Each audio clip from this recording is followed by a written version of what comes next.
Hai Sobat Rebahan, selamat datang di channel hiburan kaum rebahan. Armin akan membacakan kelanjutan sebuah cerita novel yang sangat seru, yang sangat menarik, yang sangat menghibur, yang sangat layak untuk diikuti dari awal hingga akhir. Sebuah cerita novel yang berjudul The Story of Yu Chen. Tetapi sebelum melanjutkannya, pastikan kalian sudah subscribe channel ini dan aktifkan lonceng notifikasinya agar tidak ketinggalan jika admin upload video terbaru. Jika kalian menyukai cerita seperti ini, jangan lupa like jika berkenan, share juga ke teman-teman lainnya agar teman-teman lainnya juga mendapatkan informasi dan hiburan di channel ini. Baik, kita lanjutkan di part ke 482 bertepatan dengan bab ke 2324. Jika pihak lain tidak membalas, maka Liu Zhan hanya bisa terus berada di klub Jinbao.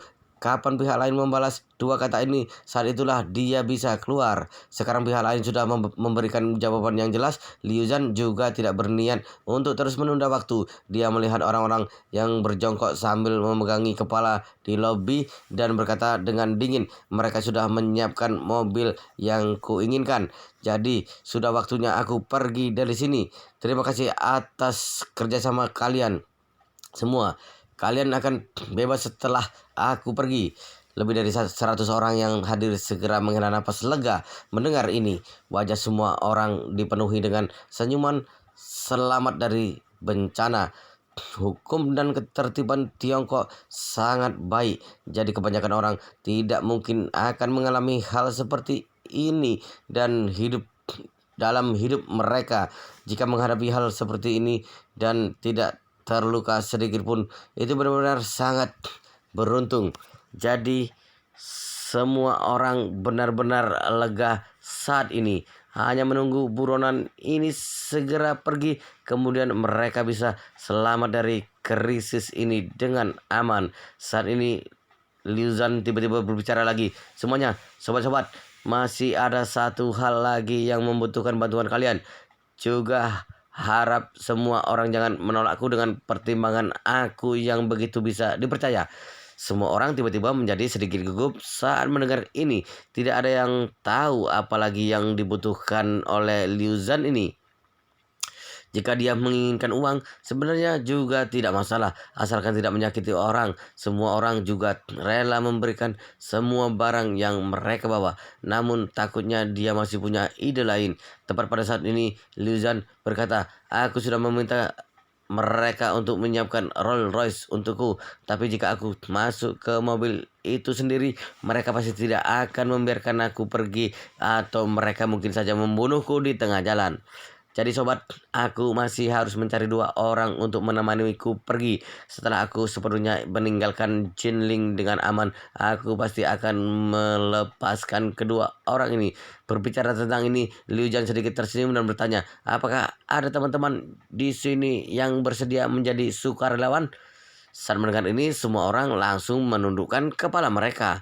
Mereka seperti siswa nakal yang biasanya tidak meninjau kembali pelajaran. Saat mendengar guru akan memanggil siswa untuk membacakan teks, semuanya berdoa dalam hati agar tidak memilih diri mereka. Namun jauh di lubuk hati, semua orang yang hadir sedikit banyak merasa beruntung. Semua orang merasa ada lebih dari 100 orang di tempat kejadian. Jika hanya memilih dua orang, maka kemungkinan besar mereka sendiri tidak akan terpilih. Sebenarnya Liu Zhan sudah lama punya kandidat, tapi adegan yang perlu dilakonkan masih harus dilakonkan. Kalau tidak, jika ada orang yang mengetahui sesuatu dan membuat pemberi uang di belakangnya tidak senang, maka kehidupannya juga tidak akan baik. Jadi dia berpura-pura melihat sekeliling dan berkata dengan sedikit tidak senang, kalian semua benar-benar tidak menarik. Aku sudah melakukan apa yang aku katakan, tapi sekarang di saat membutuhkan bantuan dari kalian, kalian semua malah jadi penakut, bahkan tidak berani melihat ke arahku. Bukankah ini sedikit keterlaluan? Pada saat ini tentu saja tidak ada yang berani menjawab perkataannya. Bagaimanapun semua orang tahu prinsip tentang pemimpin rentan diserang. Jika berbicara sekarang dan diperhatikan olehnya, kemungkinan besar akan terpilih. Alhasil semua orang masih membenamkan kepala mereka dalam-dalam dan tidak ada yang berani menatapnya. Liu Zhan berteriak dengan kesal, sial, kalian semua ingin bermain trik ini ya? Aku memperlakukan kalian dengan tulus, sedangkan kalian bahkan tidak berani melihatku ya. Baik, aku hitung sampai 3. Jika ada yang tidak mendongak dan melihatku, aku akan membunuhnya dengan satu tembakan. Begitu mengatakan ini, lebih dari 100 orang segera mendongak tanpa ragu dan menatap Liu Zhan tanpa berkedip. Tidak ada orang yang tidak menghargai nyawanya. Jadi tidak ada yang berani menentang perintah pembunuh kejam ini pada saat ini. Liu Zhan melihat sekeliling, kemudian tatapannya jauh jatuh pada Du Haiking dan Su Jiyu dan berkata dengan senyum cabul, "Tak disangka masih ada sepasang saudara yang begitu cantik di sini. Jika ditemani wanita cantik seperti kalian dalam perjalanan melarikan diri, bahkan mati pun juga sepadan. Kalian saja." Saat Liu Zhan mengumumkan nasib Du Haiking dan Su Jiyu, semua orang lainnya akhirnya menghela napas lega. Sekarang akhirnya benar-benar sudah aman. Namun Su Jiyu merasa sangat putus asa. Dia tidak mengerti mengapa Liu Zhan bisa memilih ibunya dan dirinya dari lebih dari 100 orang ini. Namun jika dipikirkan dengan cermat, dia hanya bisa menghela napas, bukan membual. Ibu dan aku memang yang paling menonjol di antara lebih dari 100 orang ini dalam hal penampilan. Liu Zhan ini tidak hanya terlihat kuat, tapi juga sedikit cabul. Dia bisa memilih aku dan ibu dari begitu banyak orang, juga cocok dengan gaya orang seperti ini. Hanya saja tidak tahu selain ingin menjadikan aku dan ibu sebagai sanderanya, apakah masih memilih tujuan lain. Jadi dia menatap ibunya di sampingnya dengan gugup. Du Haiking melihat tatapan putrinya, menepuk tangannya dengan lembut dan menghibur dengan suara rendah. "Jiyu, jangan khawatir, ada ibu di sini. Hanya perlu mengambil tindakan sesuai dengan situasi." Su Jiyu berbisik, "Ibu, kita lebih baik pikirkan cara mengirim pesan kepada ayah dan kakek." Du Haiking menggelengkan kepala. Metode seperti itu tidak akan bisa digunakan untuk menyelesaikan masalah saat ini. Tangan semua orang sedang memegangi kepala. Bagaimana jika kamu ketahuan saat mengambil ponsel?" Sujiyu berkata dengan emosional, "Namun kita juga tidak bisa ikut dia pergi begitu saja. Ini juga terlalu pasif." Saat dia berbicara, Liu Zhan sudah melangkah ke arah ibu dan anak ini. Jadi Sujiyu segera menutup mulutnya. Liu Zhan berjalan ke depan ibu dan anak ini, mengangkat bahu dan berkata sambil tersenyum, sudah menyusahkan kalian wanita cantik untuk menemaniku." Du Haiking berbicara tanpa ragu saat ini. "Kamu jadikan aku sandera dan lepaskan putriku. Dia masih muda dan merasa takut. Jika aku berbicara di jalan, takutnya juga akan membuat masalah untukmu." Sujiyu buru-buru berkata setelah mendengar ini, "Ibu, aku ingin bersamamu." Liu Zhan pura-pura kaget dan berkata, "Oh, tidak kusangka kalian berdua adalah ibu dan anak. Kamu sangat muda, sama sekali tidak terlihat seperti seorang ibu." Du Haiking memandang Liu Zhan dan berkata dengan memohon, "Tuan, putriku masih muda. Dia sangat ketakutan. Kumohon jangan menakutinya lagi." Pada saat ini, seorang wanita yang berdandan sedikit glamor berkata dengan kesal, "Hei, apa maksudmu? Karena kakak Liu sudah memilih kalian berdua. Kalian berdua, terimalah nasib kalian. Kenapa masih melakukan hal semacam ini? Jika kamu melakukan ini, bukankah kamu meningkatkan resiko kami? Aku sarankan kalian berdua ikutlah kakak Liu dengan patuh untuk tawar-menawar dasar." Begitu wanita ini berbicara, seorang di sampingnya langsung setuju. "Benar, sudah memilih kalian berdua. Tapi kalian berdua masih memohon belas kasihan. Apakah ingin memilih salah satu dari kami?" Wanita glamor itu segera berkata, "Benar, siapapun yang dipilih kakak Liu, orang itu yang akan ikut kakak Liu dengan patuh. Saat ini memohon belas kasihan, bukankah itu melibatkan orang lain?" Liu Zhan melirik wanita itu dan bertanya sambil tersenyum, "Ada apa, wanita cantik? Apakah kamu sangat takut aku akan memilihmu?" Wanita itu terkejut, buru-buru melambaikan tangannya dan berkata, "Tidak, tidak kak, tidak Kak Liu. Bagaimana orang yang mengandalkan riasan sepertiku layak untukmu? Wanita cantik tadi lebih baik jika dibandingkan denganku." Liu Zhan menatapnya dengan dingin, tersenyum nakal dan berkata, karena kamu juga tahu dirimu hanya mengandalkan riasan, jadi tidak perlu tinggal di dunia ini untuk mengotori pandangan orang lain. Setelah itu Liu Zhan langsung mengarahkan moncong pistol ke wanita itu. Wanita itu sangat ketakutan hingga berteriak dengan keras, "Kakak, mohon ampun." Liu Zhan tersenyum dengan kejam, lalu segera menarik pelatuknya. Setelah bunyi tembakan, lubang darah setebal jari tiba-tiba muncul di dahi wanita itu. Segera setelah itu wanita itu membelalakkan mata dan langsung jatuh ke belakang. Genangan darah segera memenuhi lantai dan bau darah menyebar dari seluruh lobi. Semua orang di tempat sangat ketakutan. Tidak ada yang menyangka bahwa Liu Zhan akan sangat kejam. Wanita itu hanya lebih banyak berbicara saja. Dia bahkan langsung menembaknya sampai mati dengan satu tembakan. Sebenarnya Liu Zhan membunuh wanita ini bukan karena dia sangat menjengkelkan, melainkan untuk menunjukkan kekuatannya pada Du Haiking dan Su Jiyu. Dia harus menggunakan metode membunuh satu orang untuk memperingati orang lain seperti ini agar ibu dan anak ini sepenuhnya patuh dengannya. Hanya dengan begini dia baru bisa membawa mereka berdua pergi sesuai dengan rencana. Jadi dia memandang Du Haiking yang pucat dan bertanya dengan penuh minat, "Bagaimana wanita cantik? Apa kamu masih ingin tawar-menawar denganku?" Du Haiking segera menggelengkan kepalanya. Dia tahu bahwa pria kejam di depannya ini adalah pembunuh yang membunuh orang tanpa ragu. Dia hanya bisa sepenuhnya mematuhi perintahnya dan tidak boleh menolak, bahkan tidak boleh ada keraguan apapun. Dia berpikir dalam hati, jika aku terus tawar-menawar dengannya, maka kemungkinan besar akan dibunuh di tempat. Tak masalah jika aku mati, tapi intinya jika aku mati, pria ini tetap tidak akan melepaskan Jiyu, maka semuanya akan berakhir. Berpikir tentang ini, dia meraih tangan Su Jiyu, memandang Liu Zhan dan berkata dengan tegas, "Kami ikut denganmu."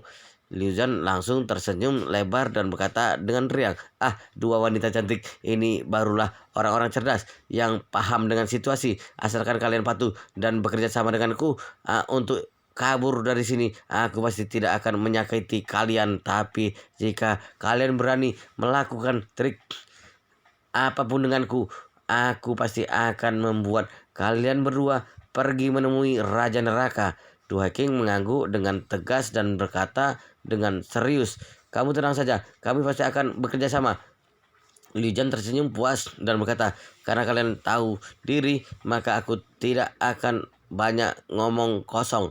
Setelah berbicara, dia mengayunkan pistol di tangannya dan berkata, "Kalian berdua jalan dulu." Tu Haiking mengangguk dan menarik Su Jiyu di sampingnya untuk berdiri. Ibu dan anak itu saling memandang. Dia dengan kuat meremas tangan Su Jiyu dan berjalan menuju pintu utama klub Qinbao. Pada saat ini, mobil Rolls Royce yang dikendarai Chen Jekai tadi diparkir di tengah halaman pintu masuk klub Qinbao, sedangkan semua polisi mundur keluar halaman sesuai dengan permintaan Liu Zhan dan mengawasi seluruh klub Qinbao di luar halaman. Tepat pada saat ini, pintu klub Qinbao yang terkunci tiba-tiba terbuka dan semua orang segera siap siaga.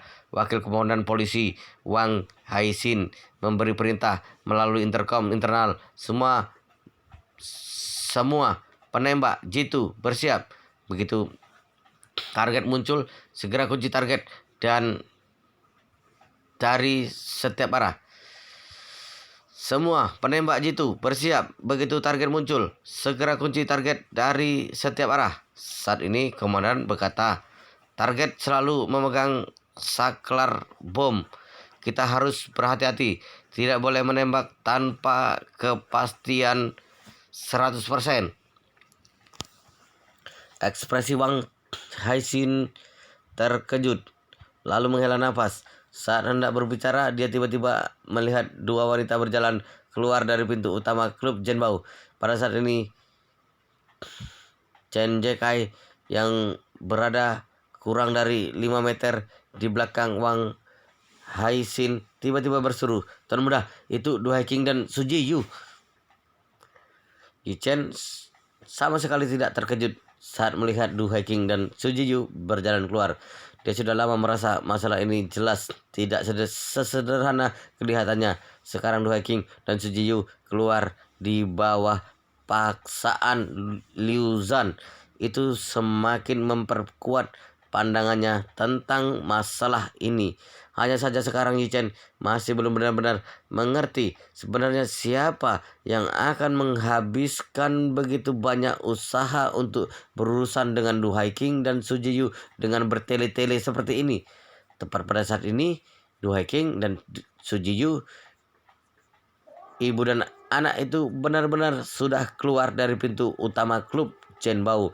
Satu tangan Liu Zhan memegang pistol dan tangan lainnya memegang detonator dengan erat.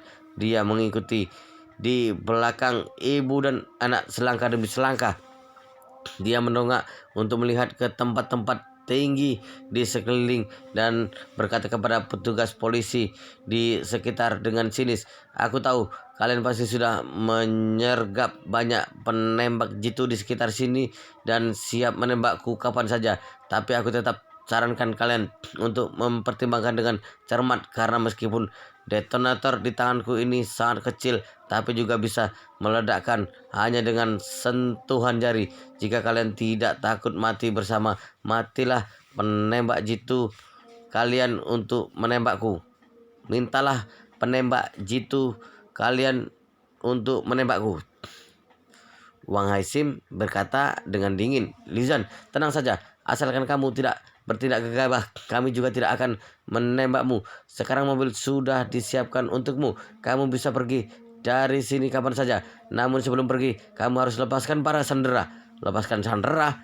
Liu Zhan tertawa terbahak-bahak dan berkata dengan nada menghina, "Apa kamu pikir aku masih anak-anak?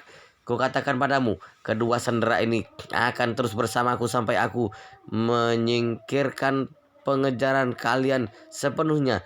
Jika kalian tahu diri, maka jangan mengirim siapapun untuk mengikutiku. Setelah aku sudah aman, aku pasti akan melepaskan kedua orang ini." Setelah mengatakan ini, dia mengubah pembicaraannya dan berkata dengan ekspresi kejam, "Namun jika aku mengetahui beberapa dari kalian mencoba untuk mengikutiku, maka aku akan mengendarai mobil ke pusat kota. Paling-paling akan menekan detonator. Lagi pula setelah mati juga akan dilahirkan kembali." Ekspresi Wang Haixin benar-benar sangat jelek. Dia hanya bisa menahan amarah di hatinya dan berkata, "Tenang saja, kami tidak akan mengirim orang untuk mengikutimu." Liu Zhan mencibir, "Kuanggap kamu tahu diri." Setelah berbicara dia segera berkata kepada Du Haiking dan Su Jiyu, "Kalian berdua cepat masuk ke mobil dan duduk di kursi belakang." Du Haiking tidak berani ragu dan menarik Su Jiyu untuk duduk di kursi belakang Rolls Royce. Saat ini Liu Zhan masuk ke dalam mobil sambil memegangi pistol dan detonator. Meski mobil Rolls Royce ini memang tidak dimatikan, jadi bisa melaju selama memasukkan gigi mobil. Jadi Liu Zhan langsung memasukkan gigi dan bergegas melaju menuju ke pintu masuk halaman. Wang Haixin buru-buru memerintahkan polisi di pintu masuk halaman untuk menghindar. Semua pengepungan yang membentuk lingkaran seperti tong besi segera memberi sebuah jalan. Liu Zhan menginjak pedal gas tanpa ragu-ragu. Mesin mobil Rolls Royce mengeluarkan raungan rendah, lalu bergegas keluar dan pergi dari tempat kejadian dengan kecepatan yang sangat cepat. Liu Zhan baru saja melaju pergi, seorang petugas polisi buru-buru menghampiri Wang Haixin dan bertanya, "Kelompok Wang, apakah ingin mengutus tim tanpa serangan untuk segera mengikuti mereka?" Wang Haixin sedikit ragu-ragu dan berkata, "Kesadaran anti pengintaian Liu Zhan sangat kuat. Jika kita benar-benar mengirim mobil untuk mengikutinya, kemungkinan begitu ketahuan akan menyebabkan konsekuensi yang tidak bisa diperbaiki. Setelah selesai berbicara, dia segera berkata lagi, begini saja, hubungi jaringan pemantauan lalu lintas kota dulu untuk menggunakan probe pemantauan di jalan-jalan kota untuk melacak keberadaan Rolls-Royce Liu Zhan secara langsung. Jika dia meninggalkan kota, maka kita akan mengatur kepolisian untuk melakukan inspeksi terlebih dahulu. Pada saat ini, saat melihat mobil Rolls-Royce sudah menghilang, Chen Jekai mau tidak mau menghela napas, sedikit menyesal dan berkata, Tuan Muda, jika benar-benar seperti yang kamu katakan bahwa ada orang yang ingin berurusan dengan Nona Du dan Su Jiju, takutnya mereka berdua berada dalam situasi yang tidak menguntungkan. Chen mengangguk setuju dan berkata, pihak lain bisa dengan cermat mengatur permainan sebesar ini dan berusaha keras untuk melakukan pertunjukan sebesar ini. Kurasa pasti tidak mungkin hanya untuk menakut-nakuti mereka berdua, sangat mungkin ingin membunuh mereka. Chen Jekai mau tidak mau bertanya, Tuan Muda, ini menyangkut nyawa orang, apakah kamu ingin mengambil tindakan? Ekspresi Yu Chen sedikit ragu-ragu. Dia menggelengkan kepalanya dengan ringan beberapa detik. Kemudian, lupakan saja. Aku punya dendam terhadap keluarga Su. Tapi sekarang dendam belum dibalas dan aku sudah menyelamatkan anggota keluarga Su beberapa kali. Su Jipe, Su Jiyu, dan Su Roli. Aku sudah menyelamatkan masing-masing dari ketiga anggota keluarga Su ini sekali. Jika hari ini aku masih bertindak, keluarga Su akan berhutang 5 nyawa kepadaku. Ketika mendengar ini, Chen Jekai mau tidak mau juga berkata setuju. Benar, dendam belum dibalas. Alhasil terus menyelamatkan anggota keluarga mereka. Tuhan memang pandai bercanda. Chen mau tidak mau menghela napas. Jika benar-benar terjadi sesuatu pada Bibi Du, ini rumah ayahku, itu akan dilelang kembalikan? Chen Jekai berkata, belum tahu. Nona kedua keluarga Du sebenarnya sudah bayar dan mengurus prosedur atau belum. Jika sudah, urus rumah itu akan menjadi warisannya. Jika prosedurnya belum selesai diurus, diperkirakan akan dilelang kembali dalam beberapa waktu. Chen mau tidak mau mengerutkan kening. Jika menjadi warisan Bibi Du itu, lalu siapa pewaris pertama? Chen Jekai berkata, aku sungguh tidak bisa mengatakan siapa yang pertama, tapi pasti suaminya atau salah satu putranya atau dibagi setengah. Chen mengertakkan gigi dan mengangguk. Sial, bagaimana bisa membiarkan rumah tempat tinggal orang tuaku didapatkan setengah oleh saudara bajingan itu. Chen Jekai buru-buru berkata, kalau tidak, nanti aku akan meminta orang mencari tahu apakah nona kedua keluarga Du sudah mengurus prosedurnya atau belum. Chen mengangguk dan berkata dengan sedih, sepertinya hanya bisa begitu. Pada saat ini, mobil Rolls-Royce culinan putih berhenti di depan mereka. Seorang pria parubaya buru-buru turun dari mobil dan berkata dengan hormat di depan mereka berdua, Tuan Muda, Presiden Chen, aku sudah mengantar mobilnya kemari. Kalian berdua ingin menyetir sendiri atau aku yang menyetir? Chen Jekai berkata lebih dulu, baiklah, aku yang setir. Kamu kembalilah naik taksi. Pihak lain buru-buru mengaku dengan hormat. Baik, Presiden Chen, kalau begitu aku kembali dulu. Chen Jekai berinisiatif membuka pintu belakang dan berkata kepada Yu Chen, Tuan Muda, silakan naik. Yu Chen menjawab ya dan melangkah masuk ke dalam mobil. Chen Jekai masuk ke dalam mobil dan bertanya kepada Yu Chen sambil menyalakan mobil, Tuan Muda, mau kemana? Pulang atau? Yu Chen berpikir sejenak dan berkata, antara aku pulang. Baik, Chen Jekai segera menyetir dan melaju ke arah Thomson kelas atas. Di perjalanan, Yu Chen terus mengernyitkan kening. Chen Jekai diam-diam mengawasi ekspresi Yu Chen melalui kaca spion mobil dan mau tidak mau bertanya, Tuan Muda, Anda punya masalah? Yu Chen mengangguk, memegang dagunya dan berkata, aku hanya tidak mengerti siapa yang akan bertindak dengan mereka berdua. Chen Jekai berkata, keluarga Su biasanya memiliki banyak musuh. Tidak tahu ada berapa banyak orang yang membenci keluarga Su mencari kesempatan untuk balas dendam pada anggota keluarga Su juga sangat normal. Hichan melambaikan tangannya dan berkata, meskipun memang benar, tapi masalahnya pasti bukan seperti itu. Semua orang tahu untuk menghindari pusat perhatian karena menanggung kesalahan untuk Tuan Besar Su Saudau pergi ke Australia. Menurutku kemungkinan besar ke depannya keluarga Su tidak akan diwarisi olehnya. Jadi Su Saudau sama saja dengan putra mahkota yang digulingkan. Sekarang bahkan Su Saudau sudah kehilangan kekuatan, kedudukan. Istri dan putrinya dalam keluarga Su bahkan tidak layak untuk disebut. Dalam situasi seperti ini, jika benar-benar ada yang ingin balas dendam terhadap keluarga Su, lalu untuk apa repot-repot rencanakan dengan cermat untuk membunuh mereka berdua. Wow, luar biasa sekali guys, ceritanya sangat seru, sangat menarik, sangat menghibur, sangat membuat kita penasaran jika tidak mau tahu cerita kelanjutannya.